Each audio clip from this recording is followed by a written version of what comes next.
বন্ধুরা, আপনারা তো কাঁকরোলের অনেক রেসিপি খেয়েছেন, কিন্তু আজ ফুটন্ত জলে কাঁকরোল দিয়ে এই রেসিপিটা একবার করে দেখবেন। আশা করি ছোট থেকে বড় সকলেরই খুবই ভালো লাগবে। একদম সহজে ঘরে থাকা সামান্য কিছু উপকরণ দিয়ে কিন্তু এটা বানানো হয়ে যায়, কিন্তু খেতে হয় অসাধারণ। চলুন ভিডিওর মাধ্যমে এই রেসিপিটা কেমনভাবে বানাতে হয় দেখে নেওয়া যাক। ভিডিওটা স্কিপ না করে ভিডিওর শেষ পর্যন্ত আমার পাশে থাকার অনুরোধ রইল। নমস্কার বন্ধুরা, আবার নতুন ভিডিও নিয়ে আপনাদের সামনে হাজির হয়েছি। আমার চ্যানেলটা নতুন হয়ে থাকলে চ্যানেলটিকে সাবস্ক্রাইব করে আমার পাশে থাকবেন। চলুন আর কথা না বাড়িয়ে ভিডিওটা শুরু করা যাক। এখানে আমি 6টা কাঁকরোল নিয়ে নিয়েছি। আমি আমার পরিমাণ মতো নিয়ে নিয়েছি, আপনারা আপনাদের পরিমাণ মতো নিয়ে নেবেন। এবার কাঁকরোলগুলোকে খুব ভালোভাবে ধুয়ে নেব।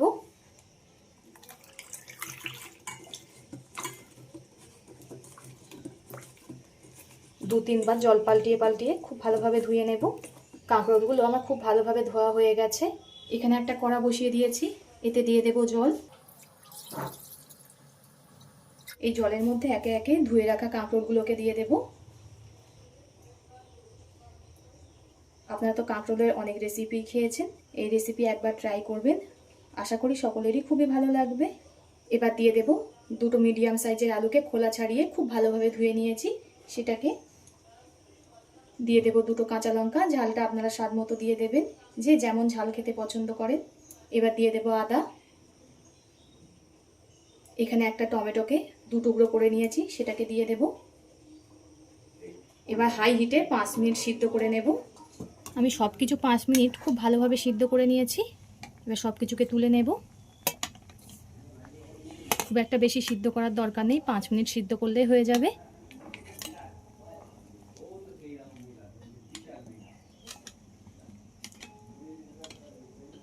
বন্ধুরা, যে কোনো সবজিতে অনেক রকম সার দেওয়া থাকে, তাই এইভাবে একবার সিদ্ধ করে নেবেন।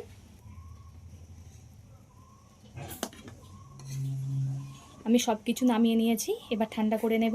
এদিকে আমি একটা কড়া গরম হতে বসিয়ে দিয়েছি, কড়াটা গরম হয়ে গেছে। এতে দিয়ে দেব এই ছোট চামচের মাপ করে 2 চামচ কাঁচা বাদাম।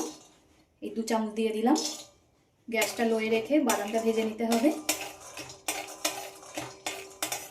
মিনিট 2-3 মতোই ভাজলে হয়ে যাবে।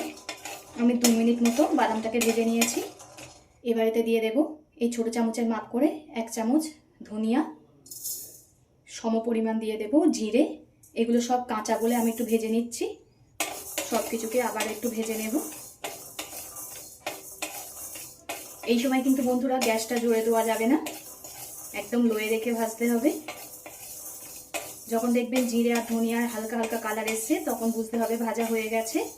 ভাজতে ভাজতে মশলা থেকে সুন্দর একটা গন্ধ ছেড়েছে, আর জিরে ধনে সব কিছু কালারটাও চেঞ্জ হয়ে গেছে। এবার গ্যাসটাকে অফ করে দেব, সব কিছুকে একটু ঠান্ডা করে নেব। এখানে আমি একটা মিক্সচার জার নিয়ে নিয়েছি। এবার কড়াইতে যে মশলাগুলো ভেজে রেখেছিলাম সেগুলো ঠান্ডা হয়ে গেছে, সেগুলো নিয়ে নেব মিক্সচার জারের মধ্যে। এবার যে আদা টমেটো লঙ্কা সিদ্ধ করে নিয়েছি, এবার আদা টমেটো লঙ্কা যেগুলো সিদ্ধ করে নিয়েছি সেগুলোও দিয়ে দেব।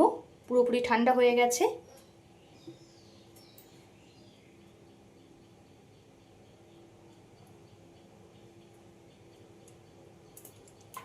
লঙ্কার বোঁটাগুলোকে ছাড়িয়ে নিলাম। এবার এতে দিয়ে দেব অল্প করে জল। মিহি একটা পেস্ট বানিয়ে নেব মশলাটাকে খুব মিহি পেস্ট বানিয়ে নিয়েছি। সিদ্ধ করে রাখা কাঁকরোল আলুও ঠান্ডা হয়ে গেছে। এদিকে আমি কড়া গরম হতে বসিয়ে দিয়েছি, এতে দিয়ে দেব সর্ষের তেল। এই রান্নাটা বন্ধুরা অবশ্যই সর্ষের তেলে করবেন, তাহলে খেতে বেশি ভালো হবে। এটা খুব ভালো রকমই গরম হয়ে গেছে। এতে ফোড়নের জন্য কালো জিরে দিয়ে দিলাম। এবার এতে কেটে রাখা কাঁকরোল আর আলু দিয়ে দেব। দিয়ে দেব স্বাদ মতো লবণ। কাঁকরোল আর আলু যেহেতু সিদ্ধ করা আছে, তাই খুব একটা বেশি ভাজতে সময় লাগবে না। আলু আর কাঁকরোল খুব ভালোভাবে কিন্তু ভাজা হয়ে গেছে। এবার মিক্সচারে যে মশলাটা ব্লেন্ড করে রেখেছিলাম সেটাকে দিয়ে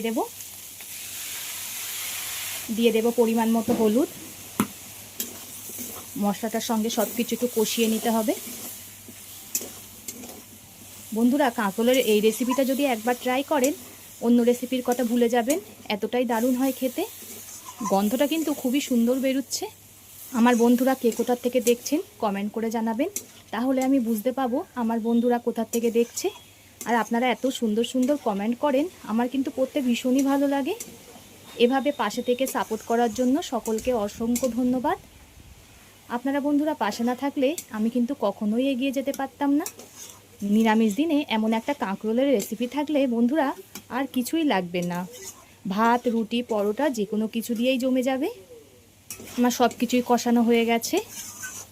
এবার এতে পরিমাণ মতো দিয়ে দেব জল। যেহেতু সব কিছু সিদ্ধ করা আছে অল্প করেই জল দেব। এবার ঝোলটাকে ফুটতে দেব। ঝোলটা কিন্তু খুব ভালো রকমই ফুটে গেছে। এতে দিয়ে দেব এই ছোটো চামচের মাপ করে 1 চামচ চিনি। ঝাল মিষ্টিটা আপনারা স্বাদ মতো ব্যবহার করবেন, যে যেমন খেতে পছন্দ করেন। আবারও ফুটিয়ে নেব। আমি 10 মিনিট মতো কিন্তু খুব ভালোভাবে ফুটিয়ে নিয়েছি। এবার এতে দিয়ে দেব অল্প করে কাসৌরি মেথি। আপনারা চাইলে কাসৌরি মেথিটা স্কিপও করতে পারেন, কিন্তু কি বলুন তো, দিলে বেশি খেতে ভালো হয়, ওই জন্য আমি দিলাম। একবার না বানালে বুঝতেই পাবেন না, এতটাই দারুণ হয় এটা খেতে। আশা করি এই কাঁকরোলের রেসিপিটা আপনাদের সকলেরই ভালো লেগেছে। কার কেমন লেগেছে কমেন্ট করে জানাবেন। আমার হয়ে গেছে, নামিয়ে নেব। ঠিক এমন একটু মাখো মাখো হবে, আর খেতে তো অসাধারণ হয়। এতক্ষণ ধরে ভিডিওটা দেখার জন্য সকলকে অসংখ্য ধন্যবাদ। সবাই সুস্থ থাকবেন, ভালো থাকবেন।